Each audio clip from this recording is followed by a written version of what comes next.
Buen día, señoras y señores. Bienvenidos a Diáspora TV Switzerland. Hoy tenemos un tema muy especial, la campaña Get Tested, dirigida por la Federación Suiza contra el SIDA a los inmigrantes en Suiza. Tenemos unas invitadas muy especiales, pero antes de empezar con el programa, vamos a educarlos y explicarles un poco acerca de lo que es esta campaña. Get Tested es una campaña dirigida a los inmigrantes, donde su objetivo principal es alentar a hombres y mujeres a conocer su estatus en este tema de la salud sexual. Asimismo, muchas personas hoy en día se ven afectadas y ¿cuál es el objetivo principal? El objetivo principal es alentar, es educar y eliminar este estigma y la discriminación contra estas personas que son VIH o VIH positivos. Ahora vamos a conocer a nuestras invitadas que nos acompañan el día de hoy. Verónica Godino es asistente social y ha trabajado como voluntaria en la Cruz Roja en España. Asimismo, en el área de prevención, orientación y profilaxis de enfermedades de transmisión sexual, especialmente con trabajadoras sexuales, centros carcelarios o centros de acogidas. Nuestra otra compañera es Camelia Capraro, experta en medios audiovisuales, participante en 4 cursos de formación sobre el VIH impartido por AIDS Life Bear. Y Camelia cuenta con 7 años de experiencia en el sector farmacéutico y en el área de salud. Asimismo, ha hecho voluntariado como activista en derechos humanos, especialmente con los inmigrantes, y ha desempeñado como voluntaria en centros de rehabilitación de personas consumidoras de estupefacientes. Buen día, chicas, bienvenidas a nuestro programa. Y bueno, buen día, buenos días. Vamos a empezar con ¿cómo creen ustedes que se percibe el VIH hoy en día en la sociedad? Actualmente, ¿cómo creen que se percibe esta enfermedad de transmisión sexual en la sociedad en la que vivimos hoy en día? Ha pasado un cuarto de siglo desde la primera aparición de la epidemia. Evidentemente hemos avanzado en la medicina, hemos avanzado en información, hemos avanzado en muchos sectores. La gente es más consciente, la gente está más informada, la población está más concienciada, entre comillas, hay más avances médicos, pero también hay más miedo y también hay más promiscuidad, porque de cierta forma las personas han perdido un poco el miedo al SIDA o al VIH, porque el tratamiento funciona. Y como funciona, ya no existe el miedo a la muerte. Al principio, hace 25 años, había el miedo atroz a la muerte. O sea, una persona que se enfermaba de SIDA o del VIH, automáticamente la mentalidad era: me voy a morir. Ahora ya no, ahora ya funciona. O sea, el medicamento funciona, y como funciona, ya no existe este miedo a morirse. Con lo cual, ya hay más promiscuidad. De hecho... Ok, disculpa que te interrumpa, sí. Pero cuando hablas de miedo a la enfermedad, del miedo a morirse, ¿crees que existe 100% una educación, una concientización desde la escuela para las personas que tienen esta enfermedad, o si existe la concientización de cómo prevenir esta enfermedad? Existe información, que no es lo mismo que concientización. Existe información, mucha y muy buena. ONU-SIDA hace un trabajo excelente aquí en Suiza y bueno, en toda Europa. Existe mucha información, pero no somos del todo conscientes del alcance de la enfermedad.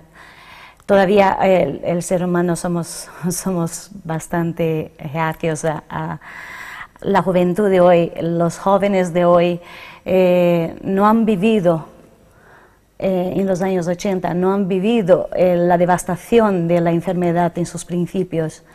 Entonces, como no lo han vivido, no han visto lo que ha pasado, con lo cual no sabe realmente el alcance de la enfermedad, y como no saben el alcance de la enfermedad, no son conscientes. Entonces sí existe información, pero no son conscientes del todo del alcance de la enfermedad. Camelia, cuéntanos. Yo creo que hoy en día la enfermedad todavía está vista como una enfermedad que está más solamente en algunas poblaciones, como si fuera más para la población gay. En general, por el número de casos que hay de la enfermedad, en trabajadores sexuales también, como Verónica estuvo y trabajó en España, a lo mejor también para carceleros, y también creo que para algunas poblaciones de África Central y subsaharianos más, y sabemos, por ejemplo, que África del Sur tiene casi 25% de la población con VIH. Entonces, hay regiones en el mundo donde el VIH tiene más prevalencia, y entonces creo que también algunas veces se pueden poner algunas etiquetas a los grupos de personas que están afectados por el VIH. Y por eso, en general, la enfermedad está un poco como relacionada con algunos grupos de personas o con personas que, como Verónica también bien lo decías, que tienen más promiscuidad en cuanto al sexo. También yo creo que es muy importante que las personas tengamos educación sexual, inclusive desde la escuela. También yo creo que hay muchas sociedades o muchos países donde todavía la educación sexual es tabú, no se habla tanto, y creo que inclusive en muchas casas, hogares, no se habla de la sexualidad, los padres no hablan con los niños, y algunas veces pueden afectar la salud de los nuevos personas que van a salir en la sociedad. Y entonces yo creo que es muy importante educar sobre este tema, y así podemos saber más, y al mismo tiempo creo que no vamos a ser tan reacios a las personas que tienen el virus y que viven con el virus. Ok. ¿Crees que, desde su punto de vista, cómo creen que debería de cambiar este tema en las escuelas de educación sexual para los niños? Porque si bien es cierto que hay mucha educación, también hay mucho tabú, y mucho de ello es en estos países de recursos bajos, donde hay muchas enfermedades, donde si bien es cierto que existe la cura, si bien es cierto que existen tratamientos, pero no todos tienen el acceso. Muchos gobiernos están con campañas contra enfermedades, prevención, no estamos hablando únicamente del SIDA, pero el tema es, ¿y las personas de bajos recursos qué pasa? Entonces, allí, ¿cómo creen ustedes que se pueda manejar ese tema? Es una pregunta bastante compleja, es realmente complicado, es bastante complejo. Hace 4 o 5 años, estuve en Brasil en un proyecto que se llama Los Interra. Ahí utilizan un sistema de formación, de prevención y orientación sobre precisamente ese tema. Y lo utiliza mucho, pues utiliza mucho ejemplos basándose en películas, basándose en cosas que son gratuitas, ¿no? Gratuita entre comillas. Ahí utilizaron, en la época que estuve, utilizaron como ejemplo la película de Tom Hanks, Filadelfia. Me pareció bastante acertado, porque es una forma gratuita de dar información sin tener que utilizar recursos que ellos no tenían acceso, sobre todo porque es bastante complicado en países de tercer mundo tener acceso según qué información, porque no, pues lo que decías, no tienen. Luego el tema del tratamiento en esos países, tenemos que tener en cuenta de que es un tema bastante delicado, porque hay temas religiosos, hay regiones que no es que no puedan acceder a un tratamiento médico, sino que no quieren acceder a este tratamiento médico, porque su entorno cultural no lo permite. Entonces es bastante complicado colocar un tratamiento médico, hay que hacerlo a través de los medios que ellos te permiten. Las personas que no tienen acceso a un tratamiento médico se mueren. Qué triste. Sí, es triste, pero es la realidad. Se mueren porque es que no tiene otro medio. Hay que tener en cuenta que estamos hablando de unos tratamientos que en Suiza cuesta anualmente 260 millones de francos. ¿El tratamiento? Sí. A una persona cuesta 30.000 francos anual. En España, que es mi país, cuesta a una persona sobre unos 40.000 euros. Entonces, si esta persona lo hace a través de un sistema público sanitario, bien, pero una persona que no tenga acceso a un sistema público sanitario gratuito, ¿cómo lo hace? Si no puede hacerlo, si no tiene dinero para hacerlo, pues no le queda otra. O se prostituye, con lo cual pone en riesgo a otras personas, o no se trata, y si no se trata, pues lamentablemente se muere. Sí, es cierto. Para añadir a lo que Verónica ha dicho, yo creo en cuanto al tratamiento en estos países de recursos bajos, también hay que tener en cuenta que hoy en día vemos muchas disparidades en cuanto a los precios de las medicinas.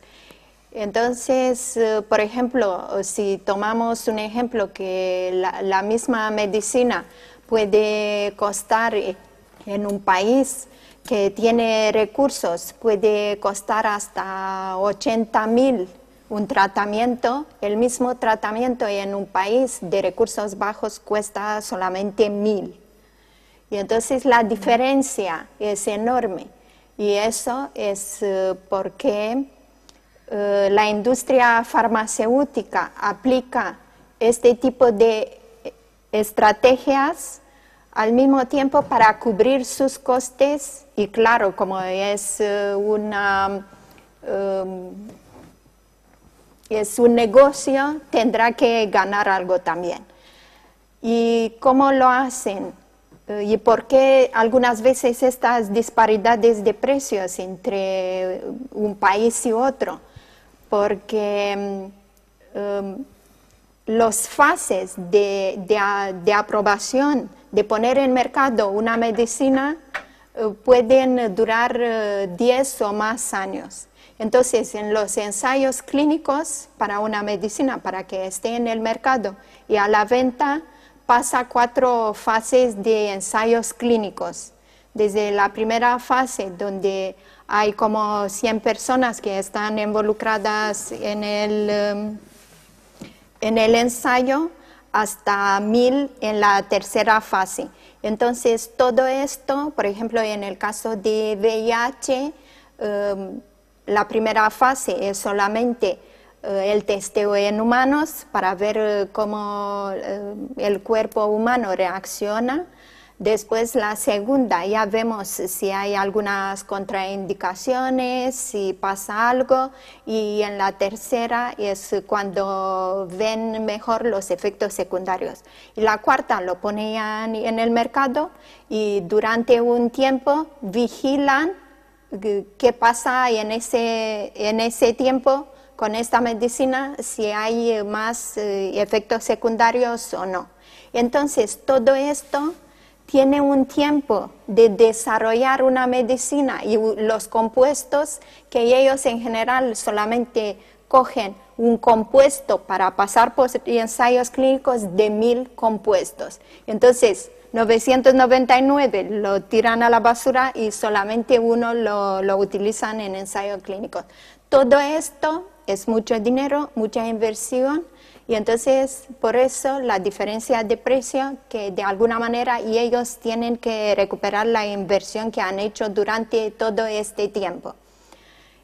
Y es muy difícil que en algunos países se tenga acceso a las medicinas por el precio, inclusive no solamente por el precio, pero a lo mejor hay poblaciones que están en zonas remotas. Si cogemos el ejemplo de Brasil o de Perú, entonces para llegar a un pueblo en la selva es muy difícil. Muchísimos kilómetros. Sí, es muy difícil. Sé que, por ejemplo, el gobierno brasileño está muy involucrado.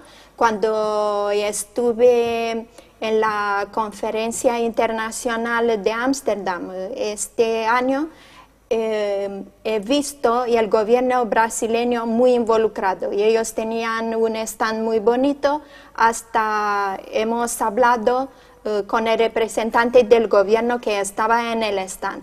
Entonces sí, ellos intentan luchar contra el virus, pero seguramente ellos tienen muchas barreras para llegar a todo el mundo ahí. Y por eso yo creo que en algunos países es difícil llegar a todo el mundo y llegar para cumplir con las exigencias de Naciones Unidas contra el SIDA, que es el 90-90-90, que también lo puedo explicar. El primer 90 significa 90% de la población que está VIH positiva, que conozca la situación en que están, que tenga la prueba hecha y el resultado. 90% de la población que ya está, tiene la prueba, que esté en tratamiento, y 90% de la población que esté en tratamiento que tenga una carga viral que ya no es detectable. Y entonces para algunos países es muy difícil llegar a esta meta que Naciones Unidas contra el SIDA lo tenía para finales de 2020. Pero yo creo que es una meta que no va a ser posible. Hay muchos países que no lo han conseguido y no creo que lo consigan. Verónica, cuando estabas hablando, decías que se involucra también mucho el tema de la religión. Porque bueno, si la salud sexual es un tabú para muchos, también la religión incluye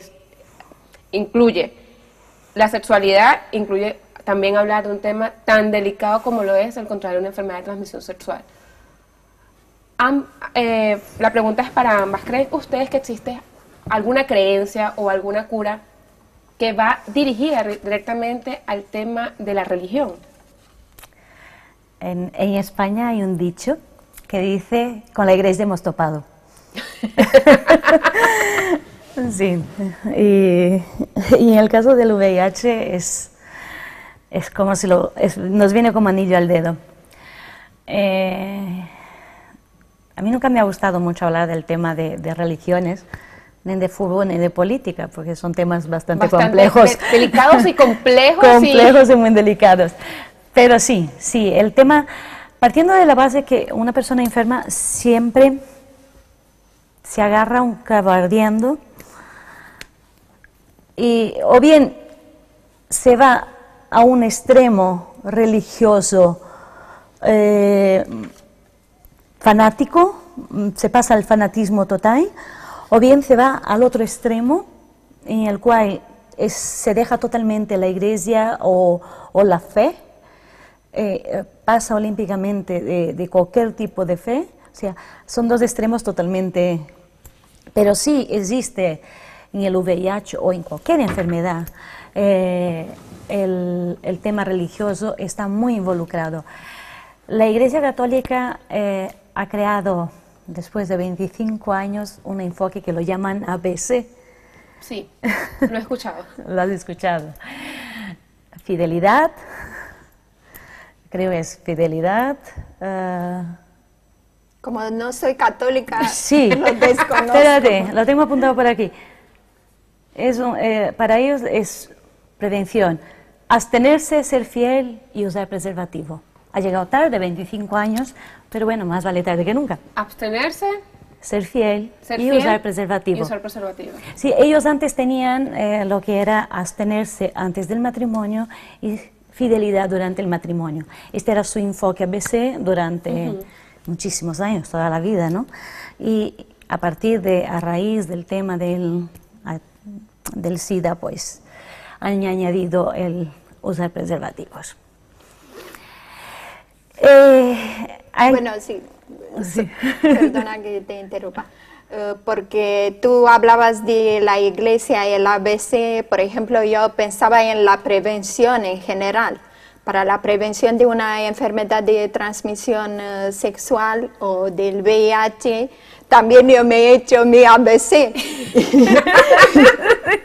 Y decía, usar preservativo, abstinencia y después relaciones monógamas. Sí. ¿Sabes? Fidelidad, que hoy Pues, en día... fidelidad. Bueno, yo lo he puesto con otras palabras, Pero el significado es el mismo, sí, es que el entonces, tema de yo hoy por en eso día... yo me desconocía el ABC de la Iglesia Católica, Pues mira, porque lo no has soy acertado. católica. Lo has acertado. Pero en otras palabras, En es el otras mismo palabras, Es el mismo sí, ABC de he la hecho Iglesia el Católica. ABC de la prevención, para decir mejor. El ABC de la prevención es eso.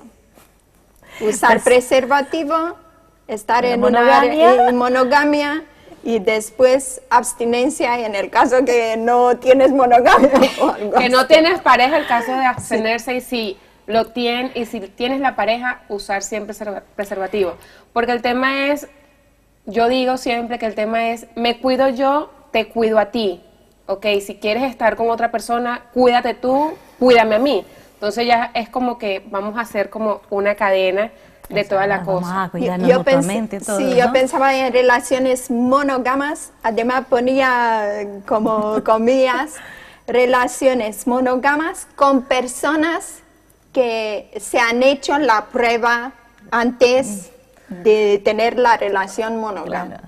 Hoy en día hay muchas parejas que cuando empiezan a salir, uno de los requisitos es nos hacemos la prueba mutuamente, aunque vayamos a mantener relaciones con preservativos. Ahora, hablando de eso de la prueba, para aquellos que nos están escuchando, ¿con qué tiempo de anticipación, o sea, qué tiempo toma que este virus aparezca en la sangre?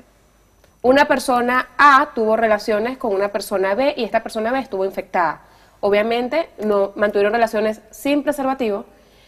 ¿Cuánto toma la persona A en enterarse de que fue infectada? ¿Saben más o menos? Sí, hay un test online y un test que se utiliza en los institutos, colegios, facultades y también cuando hacen congresos y exposiciones y debates. Lo creó ONU-SIDA de Ginebra y lo han distribuido juntamente con un manual de prevención y orientación en varios idiomas por todo el mundo. Aquí hay 8 preguntas para ver el nivel de conocimiento, de información que las personas tienen sobre este tema, y una de las preguntas es precisamente esta. Cuando una persona mantiene una relación que no es segura o que desconoce el pasado sexual de la otra persona, debe de teóricamente esperar 20 días para poder hacer una prueba y para que esta prueba sea fidedigna, porque cualquier test, examen o cualquier prueba que hagas antes de este tiempo, no vas a tener un resultado positivo, te puede dar un falso negativo. Con lo cual, tú vas a estar tan tranquila y a lo mejor tienes el VIH. Cuidado que aquí hay un estigma, un falso. Tú puedes tener el VIH y no desarrollarlo hasta dentro de 20 años. O sea, puedes ser cero positivo y estar, depende de muchos factores, evidentemente, de tu salud, de que si eres una persona sana, si no lo eres, hay infinitos factores. Pero tú puedes contraer el VIH y estar haciendo vida normal, eres contagiosa, pero no desarrollarlos y a lo mejor morirte y no desarrollar la enfermedad. No desarrollar el SIDA. Exacto, no desarrollar el SIDA, que no es lo mismo que el VIH. Pero son 20 días. O sea, para que la prueba sea eficaz, son 20 días. Pero, siempre hay un pero, has mantenido una relación que es una relación de riesgo, hay un tratamiento que se puede utilizar.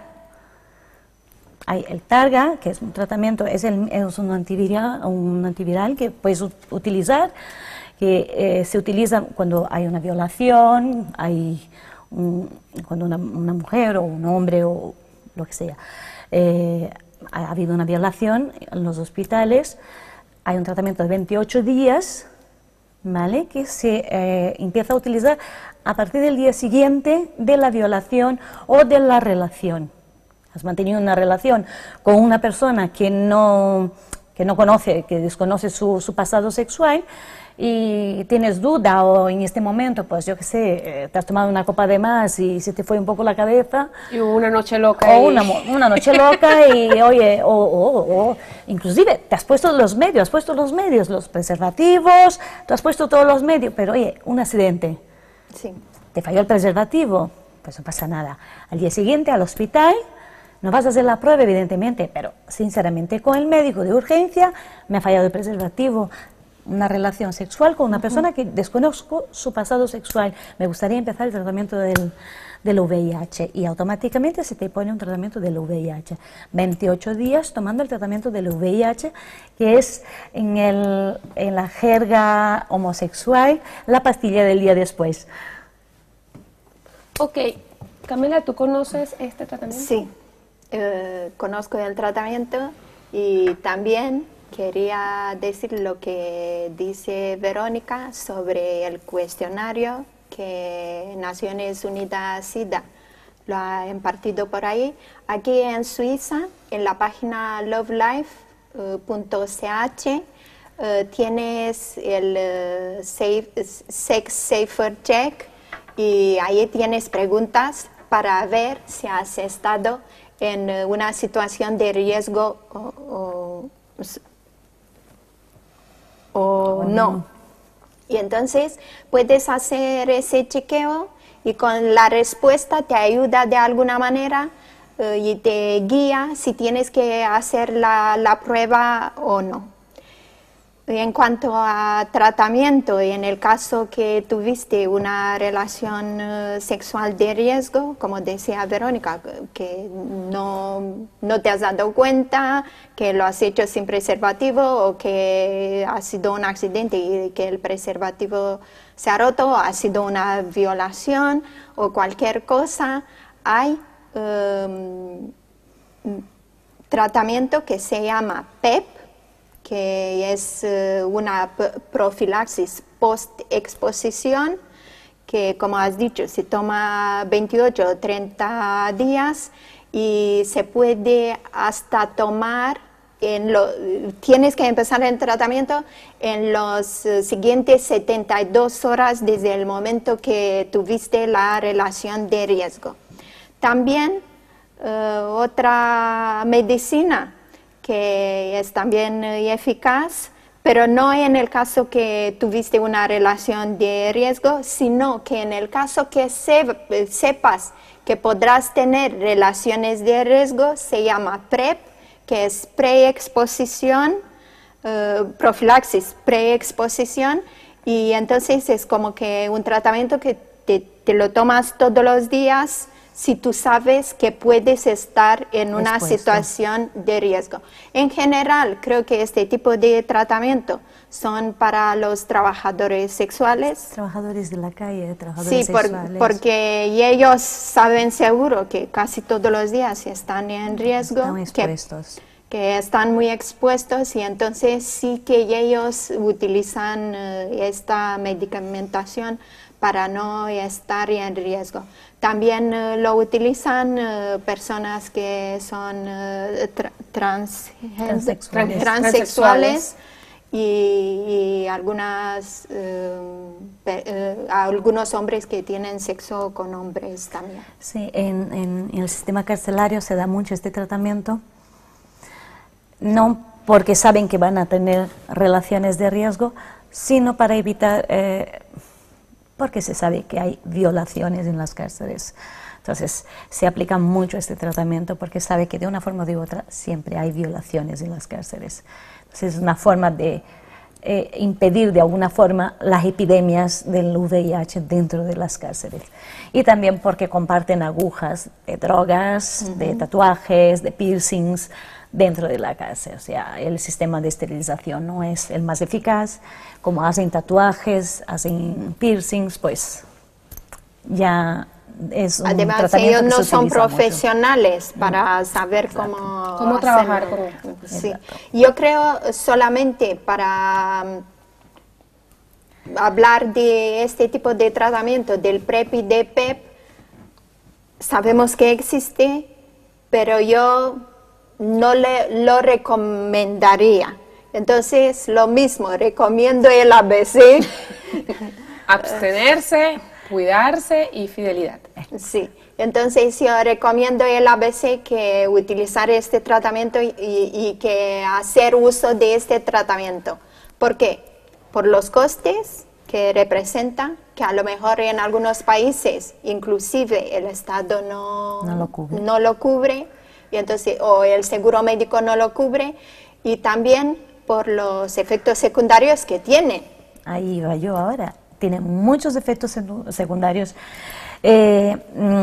Los trabajadores del sexo, hay muchas, si te has fijado o si vais por la calle, sobre todo en países que tienen los trabajadores sexuales en las calles, si os fijáis que están tan sumamente delgados, que se les ven tan sumamente demacrados.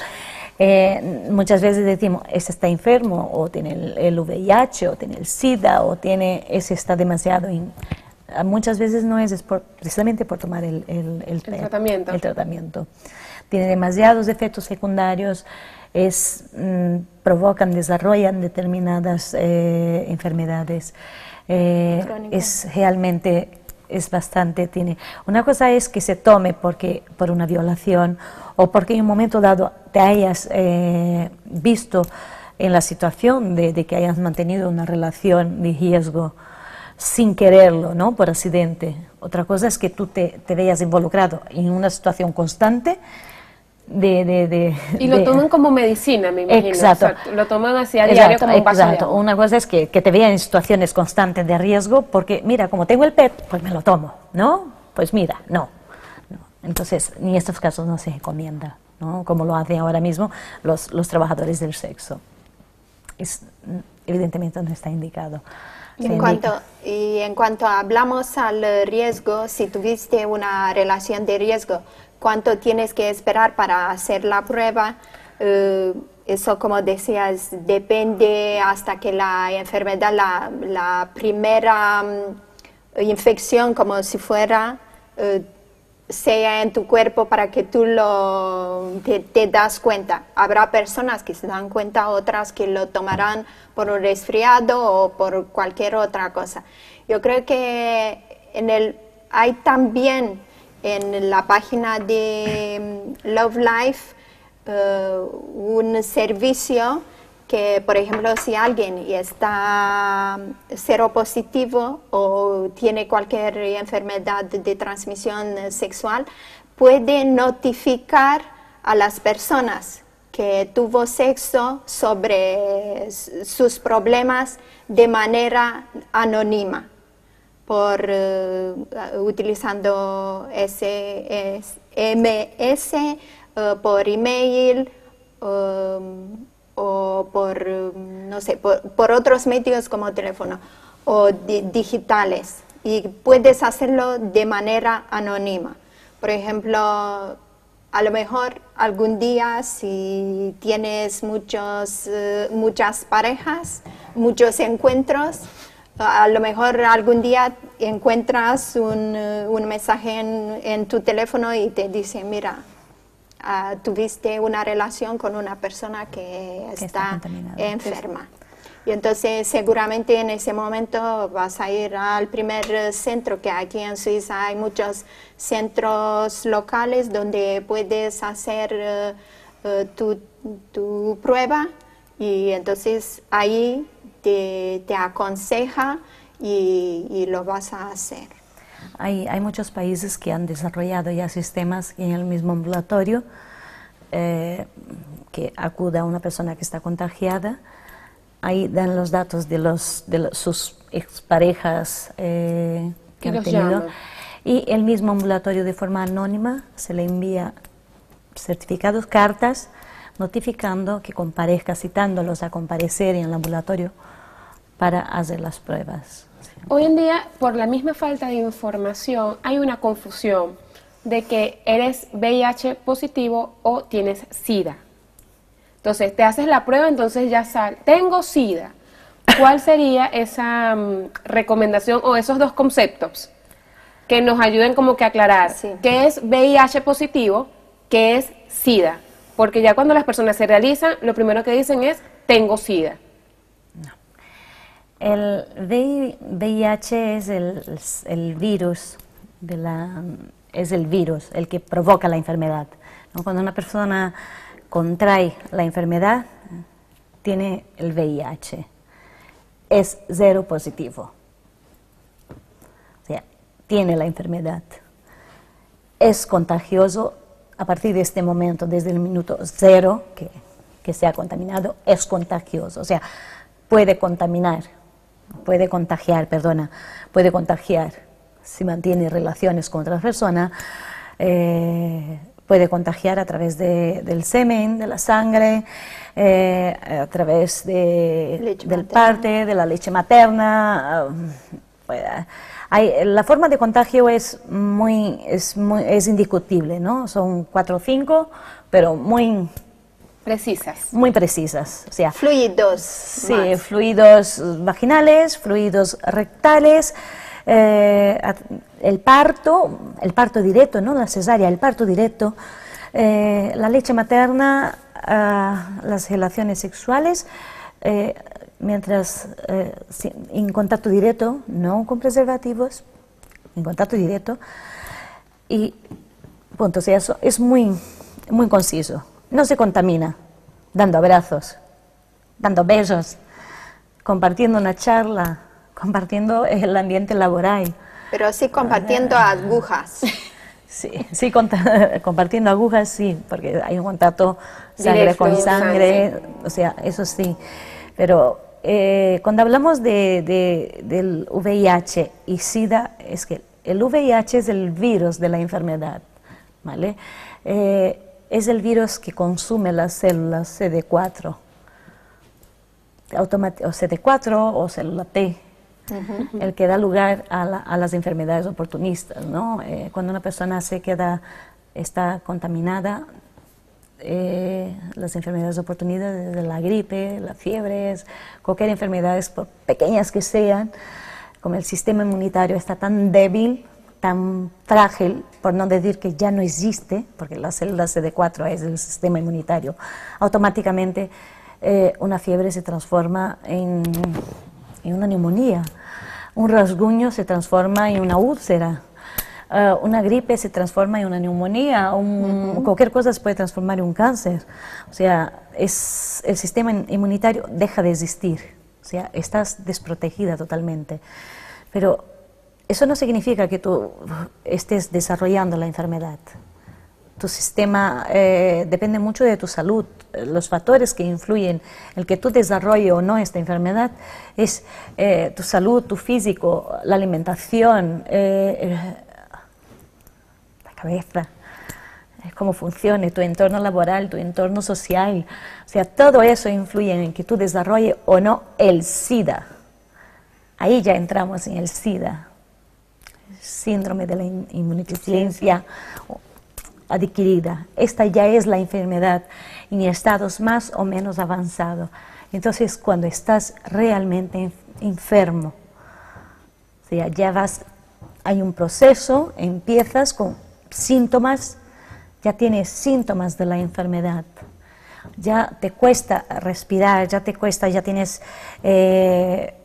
debilidades, ya te cuesta caminar, ya pierdes peso, tu sistema inmunitario ya no, la conversación de una persona con el SIDA es: hoy he hecho las analíticas y mi recuento de las células CD4 son 250, estoy triste.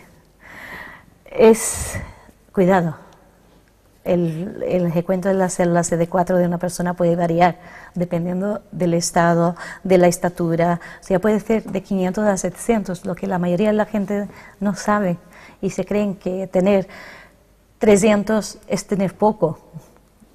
Pero no, a lo mejor ¿tú qué mides? ¿1,60? 68. Pues 1,68. Pues 1,68 a lo mejor tu recuento CD4 puede ser de 380.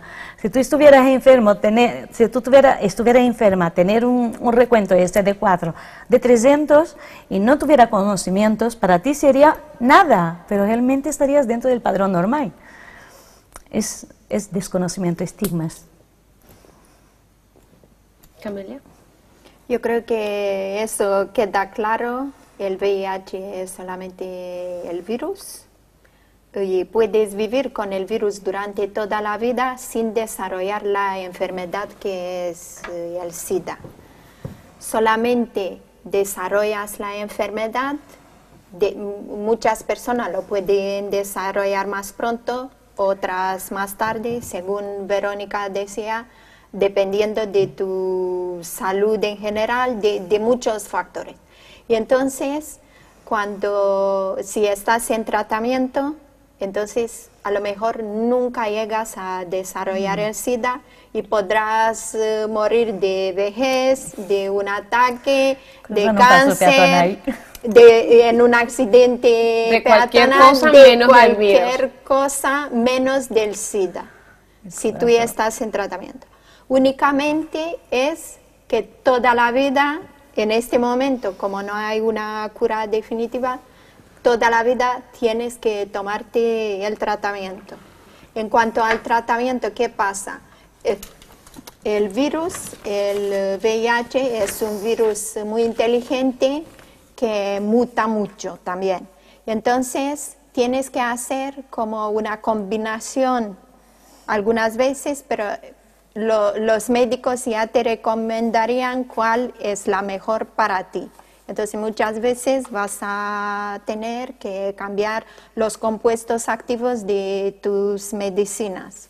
Por ejemplo, hoy en día hay más de 20 compuestos activos que están en el mercado y por ahí los médicos te hacen el tratamiento especializado para poder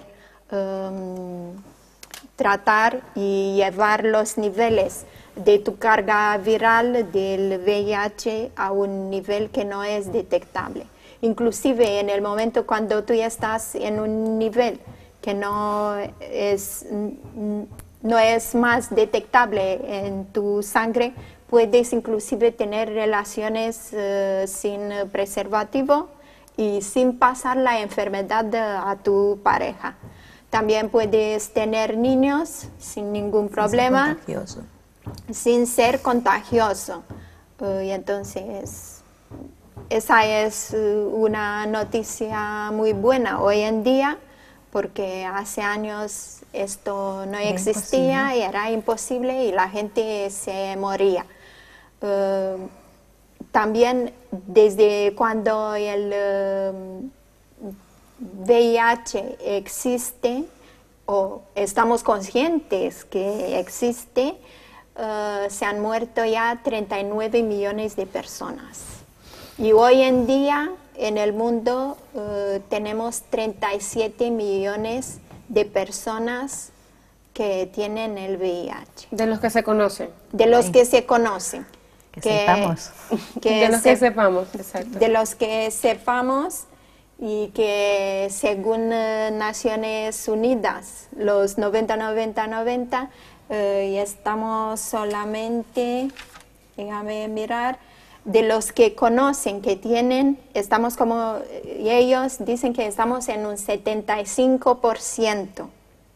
Entonces, un 25% de la población del mundo tiene el VIH sin saberlo.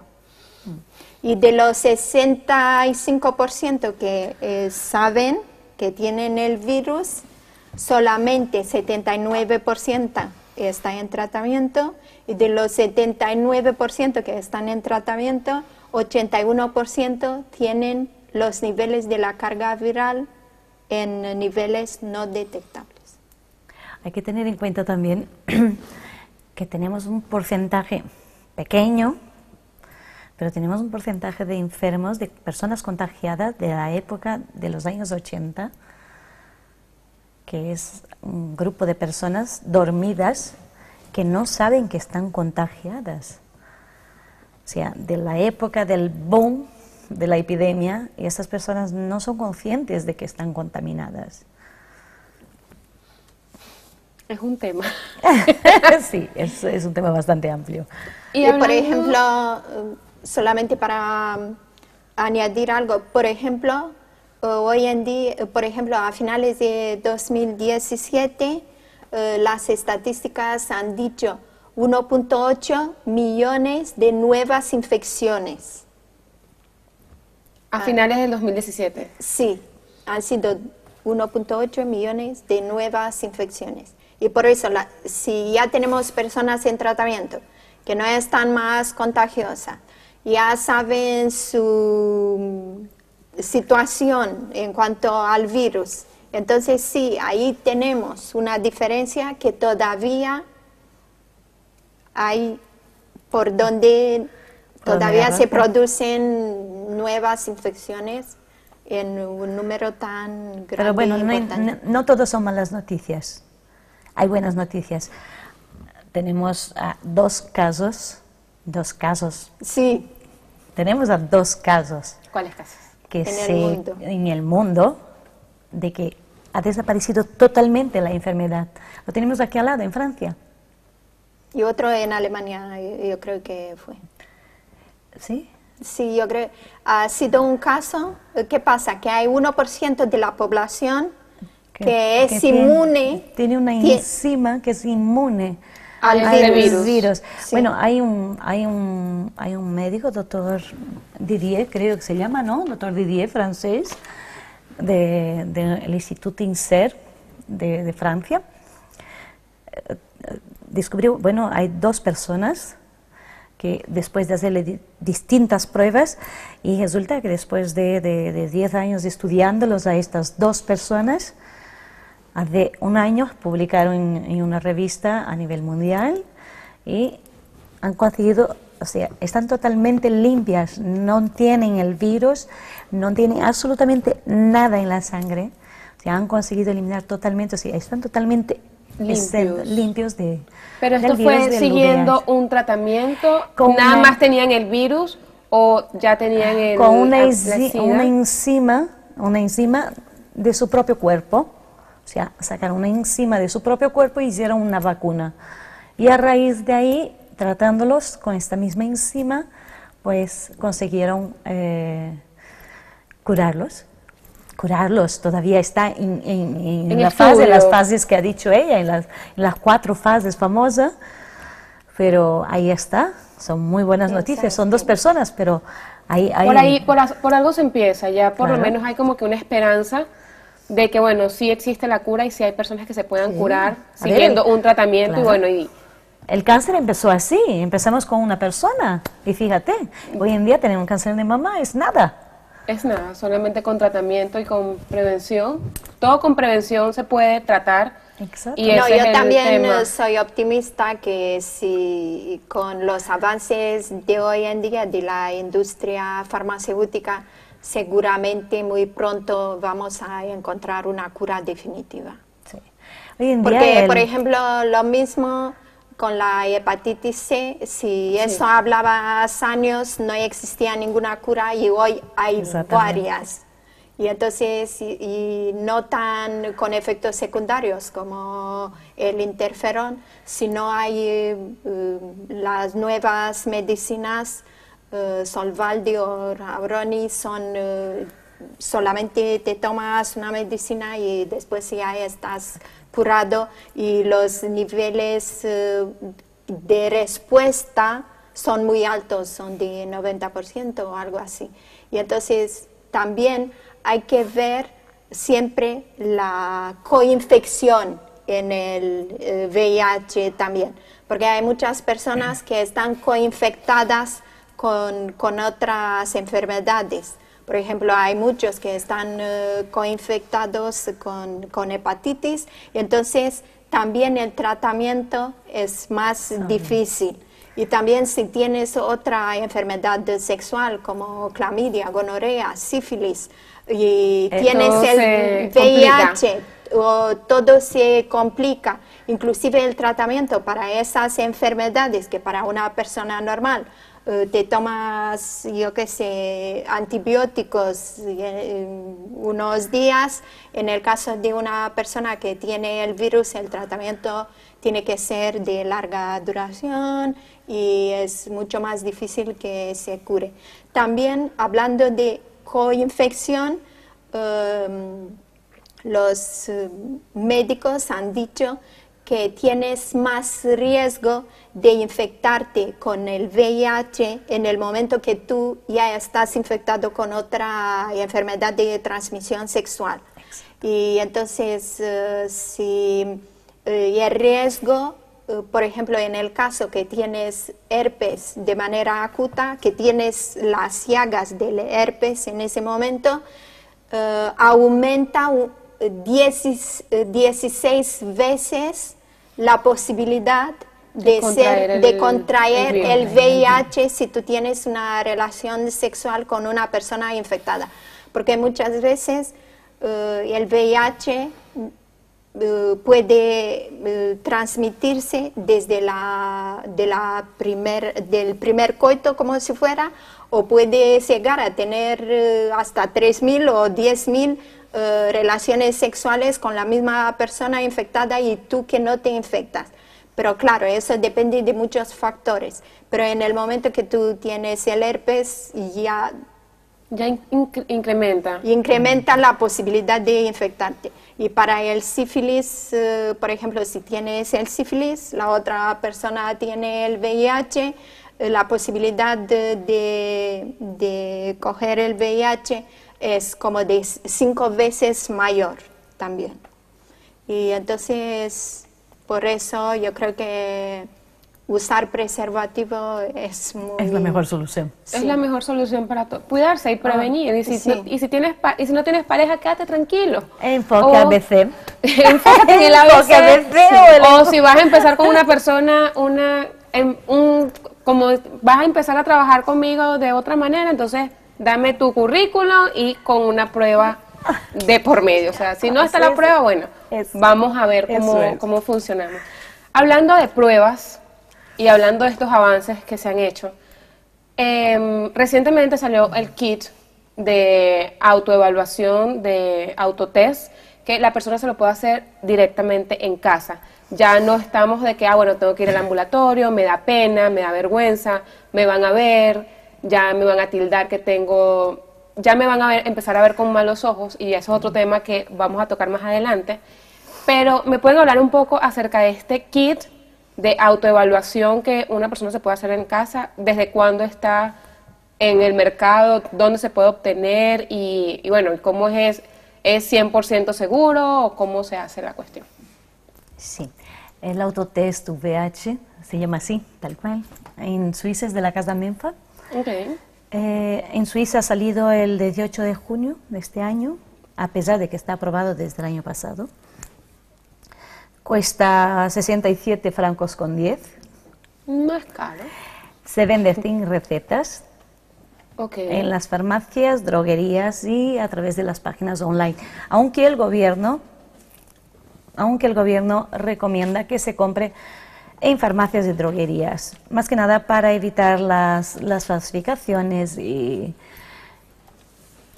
mafias, para evitar mafias. Esta prueba ha estado y está en Europa y en otros países desde hace bastante tiempo. Antes de esta han habido otras que se hacían con saliva. La eficacia tiene una eficacia de un 98%, es bastante fiable, es bastante fiable. Se hace con sangre. Okay. En la web de ONU Salud y de ONU SIDA y en la web de la misma de Swiss Hilfe Schweiz, sí, la que nunca me sale el nombre. La Federación Suiza contra el SIDA. Sí, no, pero en la web de Love Life. Get Tested. Está en todos los idiomas. Luego está el vídeo en la misma web del test de VH. Está en todos los idiomas explicando en subtitulado para que la gente sepa cómo hacer el test exactamente sin ningún problema. O sea que no hay ningún problema a la hora de hacer el test, para que la gente no tenga problemas a la hora de hacerlo. Está muy bien explicado, es muy fácil de hacer, es bastante completo. Es una forma también de evitar lo que decías, la vergüenza de ir a un ambulatorio, la falta de tiempo, el quitar el qué dirán, ¿no? Si me ven en el ambulatorio o pidiéndole una receta al médico, que resulta que el médico es amigo de mi madre, y si me ven pidiéndole una receta, a ver qué dirán, ¿no? Es una forma de evitar todo eso. Es una forma de dar un pasito hacia adelante, ¿no? En Suiza se espera tener una muy buena aceptación, en Europa se está teniendo muy buena aceptación el test. Esperemos que funcione, yo desde luego lo espero. Camelia, ¿conoces a una persona que haya accedido a este tipo de pruebas? ¿O tú crees que si en alguna oportunidad se te ocurre hacerte la prueba, se la harían, esta prueba de autoevaluación? Sinceramente, yo misma, yo no me lo haría. Porque tengo problemas a ver la sangre y después, además, yo creo que cuando te haces una prueba de este tipo, piensas estar solo, ¿no? Entonces, para evitar otros problemas, yo prefiero ir a centros especializados y hacerlo ahí. También, ¿por qué? Porque también aquí en Suiza, si tú vas a un centro especializado, te van a aconsejar. Entonces, hay personas que son como asistentes sociales, entonces tú tienes una interacción con una persona que te puede aconsejar. También te hacen como un cuestionario con cosas sobre tu vida sexual, y también allí a lo mejor inclusive ellos te pueden recomendar hacerlo o no. Y entonces yo creo que prefiero ir a un centro así. En el caso que sale positivo, por lo menos no estás sola. No estar sola y tener a alguien que sabe cómo aconsejarme mejor. Instruirte. Porque para hacer solo este test tienes que ser muy fuerte. Sí, una prueba de embarazo para hacérsela a uno.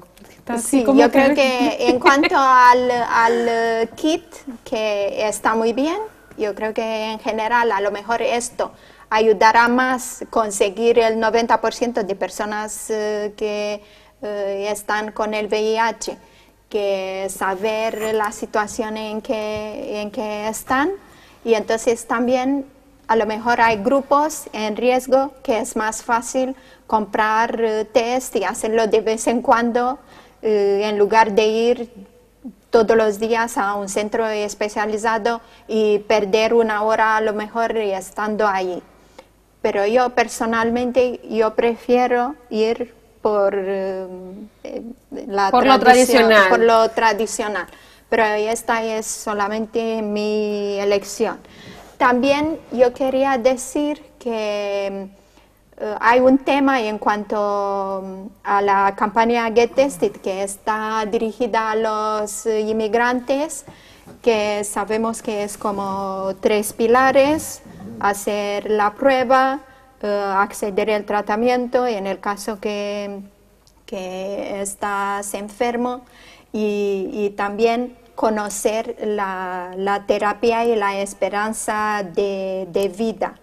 Y también en cuanto al test, la Organización Mundial de la Salud ha hecho un informe el 25 de julio de 2017 y decían que ya 40 países han aprobado el test, el kit de autoprueba, y 48 más están desarrollando las pólizas para ponerlo en el mercado también, lo que es una buena noticia por la población para saber más sobre. Además, el test es muy fácil, solamente con una aguja. Te haces un pinchazo aquí en el dedo, lo pones como... Sí, hay un... Es como un pinchazo en el dedo, sí. Coges la pipeta, te sacas la sangre, lo pones en un papel reactivo, pones un reactivo también y te esperas 10 minutos y ya tienes exactamente como decías tú, como un test de embarazo, las rayitas, el positivo o lo negativo. Sí, y entonces ya podrás saber si estás estás con el VIH o no. Es muy fácil de hacerlo, lo que se recomienda. Si has tenido... ¿Tú te harías esa prueba, Verónica? Yo no. ¿O irías, te vas por lo tradicional, ir directamente al ambulatorio y que te hagan la prueba? Yo me hago constantemente las pruebas de sangre en casa, entonces yo, por el tema del azúcar, entonces yo no tendría ningún problema en pegarme un pinchazo y hacérmelo. De hecho, en las ONGs es un tema que se lleva luchando constantemente, es uno de los parámetros que las ONGs luchan muy a menudo, que es intentar que la prueba del VIH se incluya en los chequeos médicos, para que sea una prueba más que nada para quitar el estigma del sexo, ¿no? De que una persona que está enferma es promiscua. Entonces, intentar quitar la promiscuidad de la enfermedad.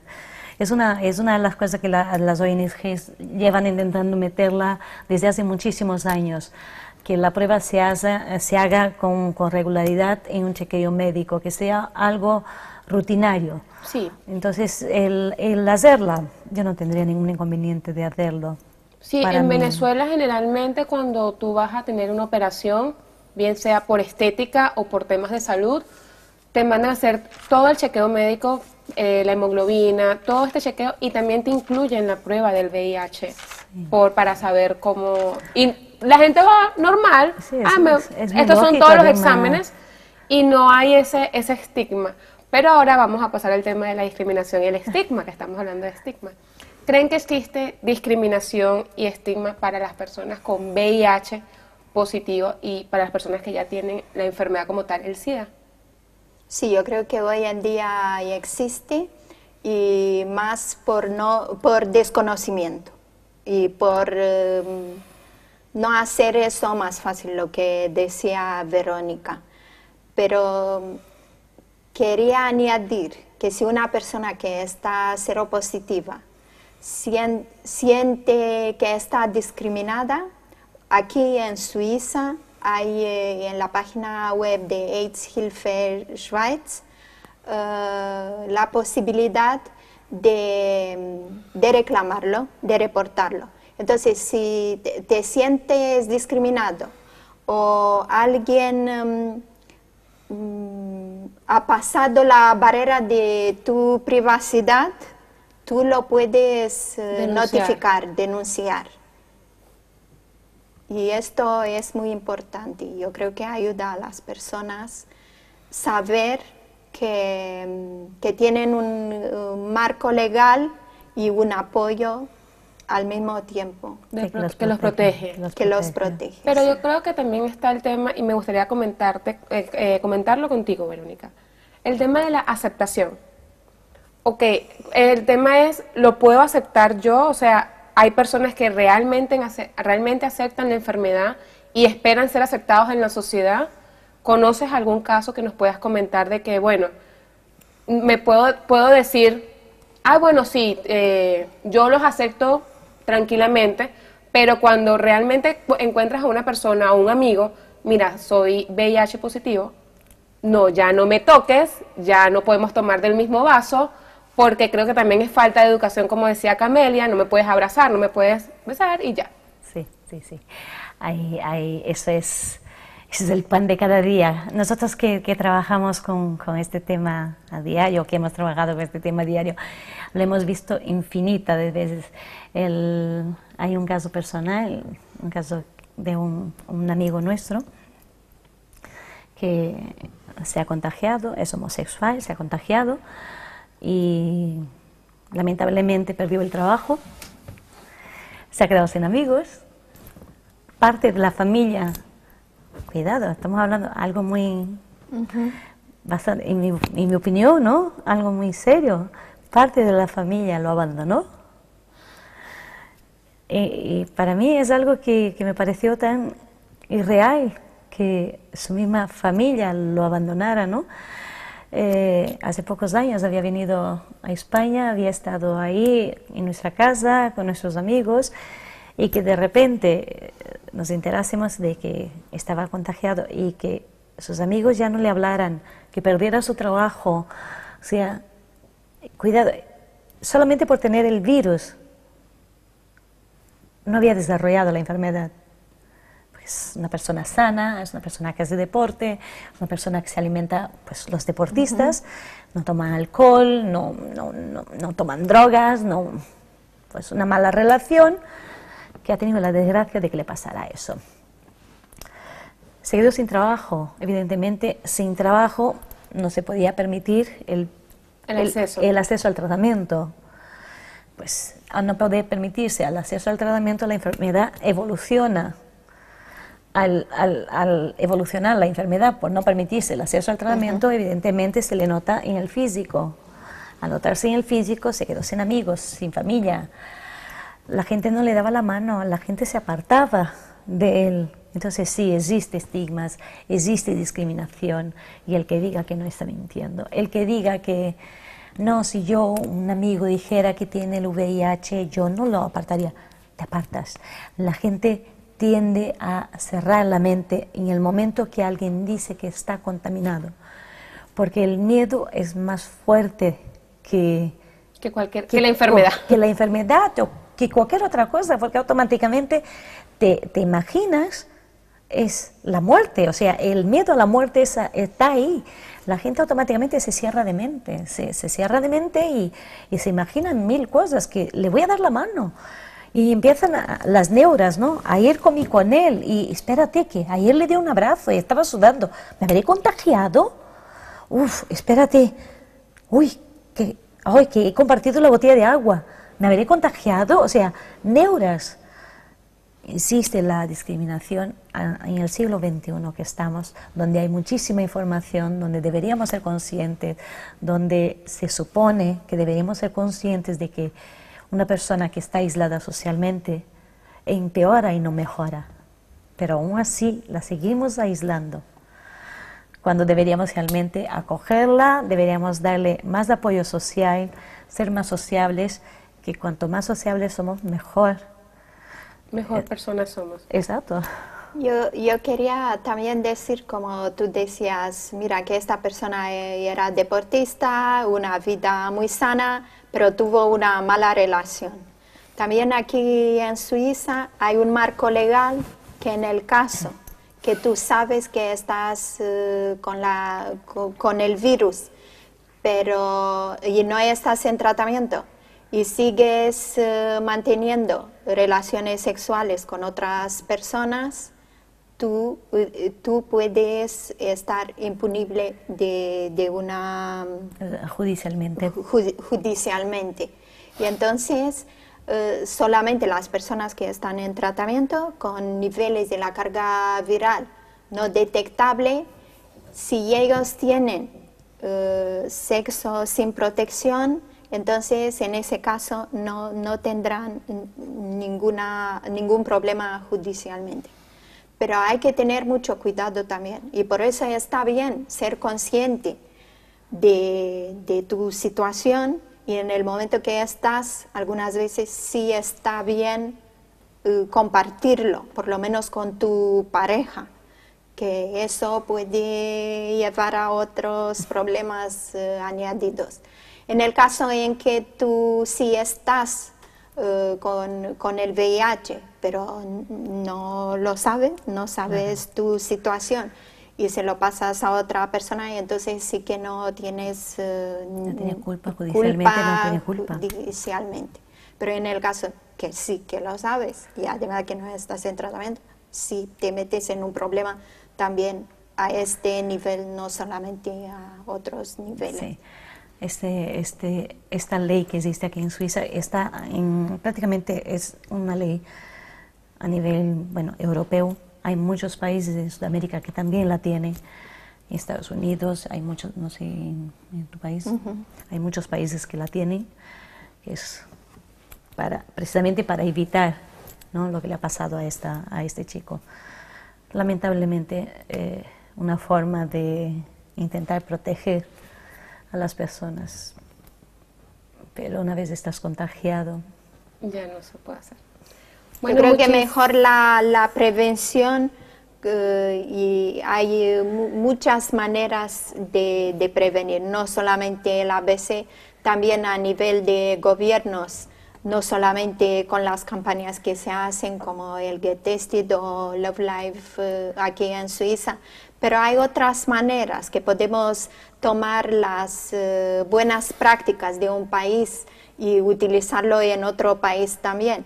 Hay muchos países, como decías tú, en Venezuela o en mi país, cuando te casas, te vas y haces todas las pruebas, y entonces tú no puedes casarte, no puedes hacer como si fuera el matrimonio civil o religioso si tú no tienes las pruebas médicas hechas. Entonces muchas veces en esas pruebas médicas para contraer el matrimonio, para contraer el matrimonio, se puede ver si una persona está infectada o no. Entonces es como otra manera de prevención, o otra manera de llegar a los, no sé, a los objetivos que tienes de hacer esta enfermedad que desaparezca del mundo. Que también Naciones Unidas contra el SIDA tienen como objetivo que hasta 2030 que la enfermedad esté erradicada del mundo. Entonces son objetivos muy ambiciosos, y esperemos que con el esfuerzo globalizado de todos los países que esto pueda ser posible. Esperemos que haya muchísima información, orientación y sobre todo planificación y transparencia en las instituciones públicas. Muchísima transparencia para que la gente esté bien informada y que la información sea veraz. Okay. Bueno, muchísimas gracias, Verónica y Camelia. Ha sido un placer. Bueno, para concluir, le podemos decir a nuestra audiencia, a los que nos estuvieron acompañando, que lo más importante es la prevención, la educación, educarse antes de emitir cualquier prejuicio, y bueno, abstenerse, cuidarse y usar condón. Y si van a contraer una nueva relación, la prueba de por medio. Muchísimas gracias y bueno, que tengan una feliz tarde. Por aquí le habló Alexandra Ramírez y nos vemos en una próxima programa. Hasta luego.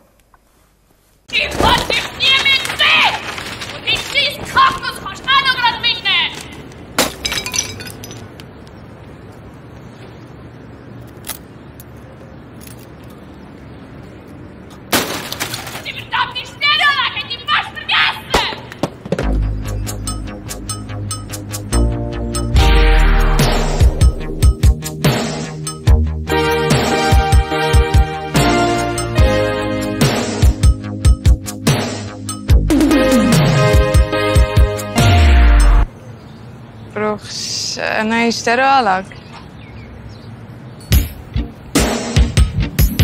Mach's mit und gewinne.